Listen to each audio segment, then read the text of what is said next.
تو مجھ بتانا نہیں، اپنے ڈاکٹر کو کہہ دیا کہ کسی کو نہیں بتانا مجھے کیا مرض ہے۔ ان کی ول پاور پر آفرین ہے کہ انہوں نے تنہا لڑائی کی، پاکستان بننے تک پاکستان کو بنا کے چھوڑا۔ تو جس وقت ان کے زیادہ تکلیفیں شروع ہو گئیں تو ڈاکٹروں کے مشورے اور ان کی ہمشیرہ تھیں فاطمہ جناح، ان کے کہنے پر ان کو ایک ایسی جگہ بھیجا جانا چاہیے تھا جہاں پر کہ یہ دنیا کے شر شور سے دور ہو۔ تو زیارت ایک ایسی جگہ تھی جہاں پر ٹھنڈک بھی تھی اور بہت زیادہ پرفضا مقام تھا۔ تو غالباً ان کو جولائی 47 میں لائے اور سپٹمبر میں ان کی موت سے ایک دن پہلے واپس لے گئے۔ جی سسوری صاحب کوئی سوال؟ سر بلوچستان کا ذکر ہو رہا ہے تو یہاں پر مطلب اگر وہ اقبال نے جو ایک لکھا تھا ایک بوڑھے بلوچ کی نصیحت، تو مطلب ایک وہ اس کا کچھ پس منظر یا کیوں کیا لکھی گئی کیا تھا، تھوڑا سا اگر اس حوالے سے سر ہو جائے۔ اچھا، اس میں میں تھوڑا عرض کروں، علامہ اقبال کی دو نظمیں، ایک ہے پرندے کی فریاد، آتا ہے یاد مجھ کو گزرا ہوا زمانہ۔ وہ جب لاہور سے بلوچستان آ رہے تھے ریل گاڑی میں، یوب میں ان کے بڑے بھائی شیخ عطا محمد اوورسیئر تھے کسی محکمہ ایمیس میں، کوئی انہیں قانونی مشورہ یا مسئلہ پیش آیا تو وہ اپنے بھائی کی مدد کے لیے آئے، تو راستے میں انہوں نے یہ نظم لکھی گاڑی میں۔ پھر یہ اس کا نام ہے ماخذ جو ہے اپنے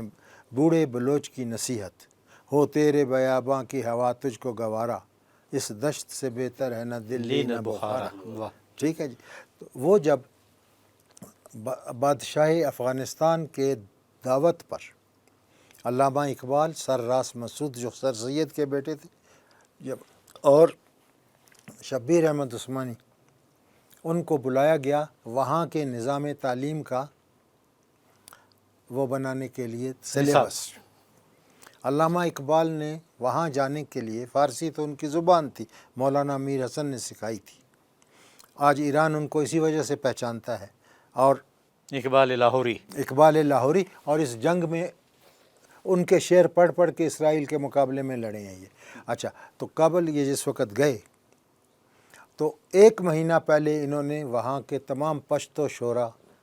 خوشحال خان خٹک، رحمان بابا، ان کا ساروں کا کلام کا مطالعہ کیا اور باقاعدہ سیکھا سمجھا۔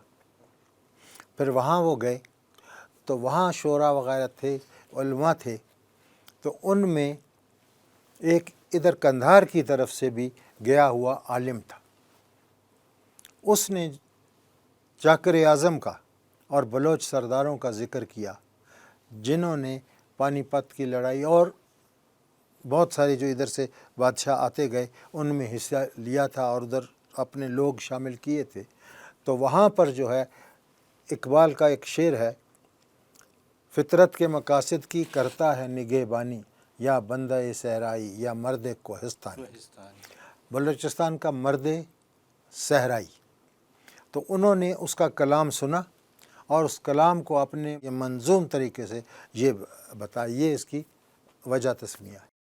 جی جوان سوال۔ قائد اعظم نے بلوچستان میں کہاں کہاں دورے کیے؟ قائد اعظم پہلی دفعہ جو ہے 43 میں آئے ادھر بلوچستان، میک موہن پارک میں انہوں نے خطاب کیا، پھر وہ یوب گئے، پشین گئے، پشین ان کا قاضی عیسیٰ کا اپنا شہر تھا، پھر یہ ادھر بھی خان افقلات صاحب کے پاس گئے، انہی کے ساتھ پھر یہ مستونگ آئے اور پھر کوئٹہ آ کر وہاں سے چلے گئے اور ہر جگہ انہوں نے تقریر کی۔ میں اس میں خاص بات، آپ اسٹوڈنٹ ہیں، بچے ہیں، بتانا چاہتا ہوں کہ اس وقت جو کوئی مقرر ہوتا ہے تقریر کرتا ہے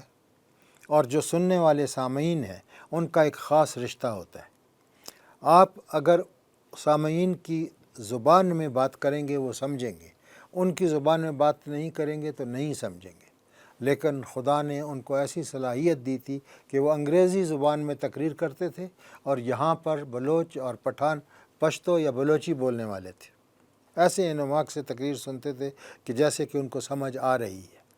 تو 1943 میں انہوں نے ادھر تقریر کی، باقی جگہوں کا جو میں نے نام لیا وہاں بھی تقریر کی،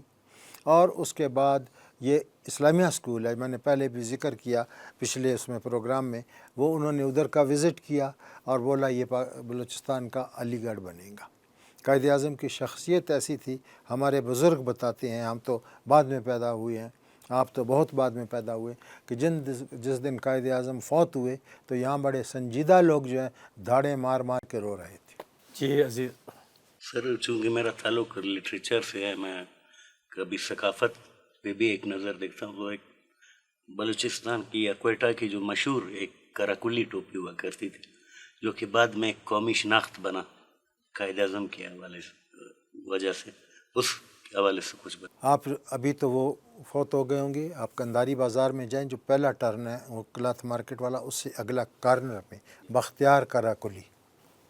جی بختیار کراکلی، یہ جو ہے قاضی عیسیٰ نے ان کو بنا کر وہ دی، اور یہ کراکلی اس دن سے جناح کیپ بن گئی، کراکلی کی بجائے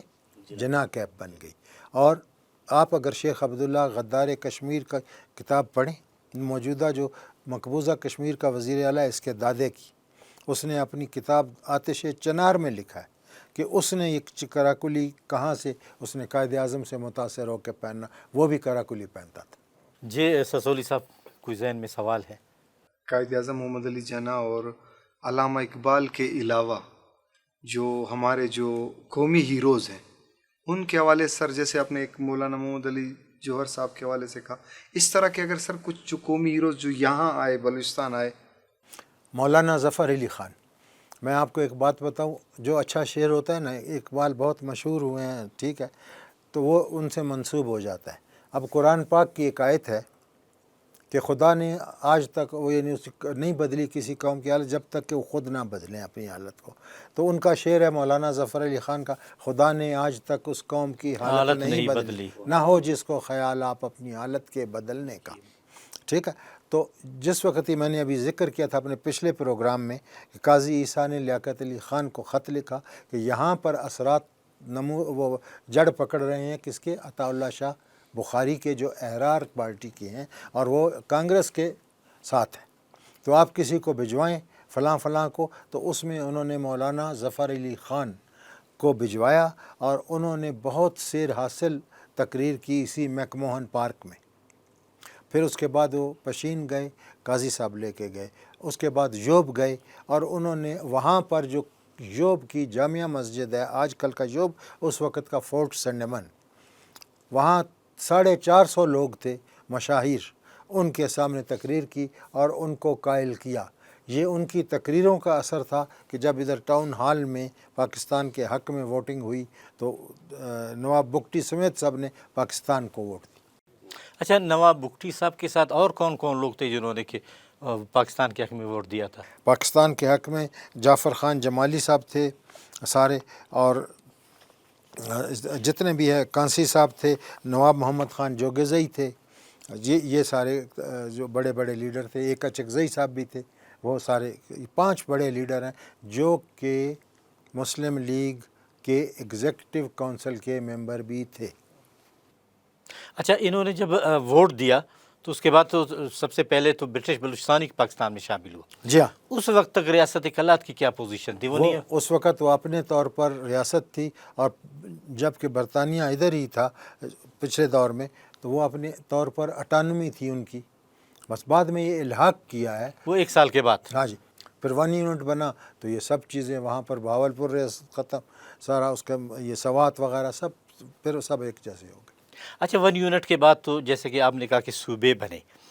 پھر صوبوں میں جو ترقی ہے وہ انگریز کے زمانے میں نہیں ہوئی تھی، پاکستان بننے کے بعد ترقی شروع ہوئی. پاکستان بننے کے بعد پیدا ہوئی ہیں. آپ اس وقت کی تاریخ وغیرہ دیکھیں، بلوچستان کے حالات کا اگر صحیح ادراک کرنا ہے نا بچے، خاص طور پر لالا ہتورام کی تاریخ بلوچستان وہ پڑھیں، آپ کو تمام یہاں کے قبائلی نظم و نسق کا پتہ لگ جائے گا. ٹھیک ہے، اب دیکھیں کہ آپ کراچی سے چمن تک یا جدھر بھی جائیں، آپ سڑکیں ہیں، اس وقت ایک دفاعی نقطۂ نظر سے برطانیہ نے چمن تک ریلوے لائن بنائی تھی، اور بوستان سے لے کے یوب موجودہ اس وقت کا فورٹ سنڈمن میٹر گیج چھوٹی ریل گاڑی کا وہ بنائی تھی، وہ نیرو گیج جو چھوٹی پٹڑی پہ، اس کا انجن ابھی بھی اس ریلوے اسٹیشن کے سامنے نمائش کے طور پہ کھڑا ہے. ٹھیک ہے، تو یہ تھی ساری کی ساری. اور باقی جو ہیں نہ اچھی کلات ہم خود جیسے جناب نے کیا، ہم وہاں رہتے تھے، شنگل روڈ تھا، دڑ دڑ کر کے گاڑی جاتی تھی، اور وہ بھی آج گئی دوسرے دن آئی، اس طریقے سے آمد و رفت نہیں تھے، اور پانی کا مسئلہ تھا، بجلی کہیں بھی نہیں تھی سوائے کوئٹہ شہر کے اور ایک سبی میں تھی۔ باقی بات تمام ترقی جو ہوئی ہے اس وقت آپ کو نظر آ رہا ہے، گو کہ باقی صوبوں کی نسبت بلوچستان بہت پیچھے ہے، بہت پیچھے ہے، میں یہ دوبارہ کہوں گا، لیکن اس وقت تو بالکل یہ تمام چیزیں ختم تھی، کچھ بھی نہیں تھا۔ بہت بہت شکریہ قاری محمود الحسن صاحب کہ آپ نے تفصیلی بات کی، اور آپ لوگوں کا بھی، اسٹوڈنٹس کا بھی، اور آپ لوگوں کا بھی شکریہ کہ آپ نے اچھے سوالات کیے۔ ناظرین، آپ نے یہ باتیں سنی تحریک پاکستان کے حوالے سے، بلوچستان کا حصہ، اور یہ بتاتا چلوں کہ جب تحریک پاکستان چلی تو بلوچستان کے لوگوں نے اس میں بڑھ چڑھ کے حصہ لیا، اور جیسے کہ قاضی صاحب نے تفصیلی بات کی، اور انشاءاللہ اسی طرح کے ہم پروگرام معلوماتی ہم آپ کے سامنے پیش کرتے رہیں گے، اسٹوڈنٹس کو بھی ہم بلاتے رہیں گے تاکہ ان کے ذہنوں میں جو سوالات ہیں اور وہ سوالات کر کے ان کے معلومات میں اضافہ ہو۔ اسی کے ساتھ اپنے میزبان قیوم بیدار کو اجازت دیجیے، اللہ حافظ۔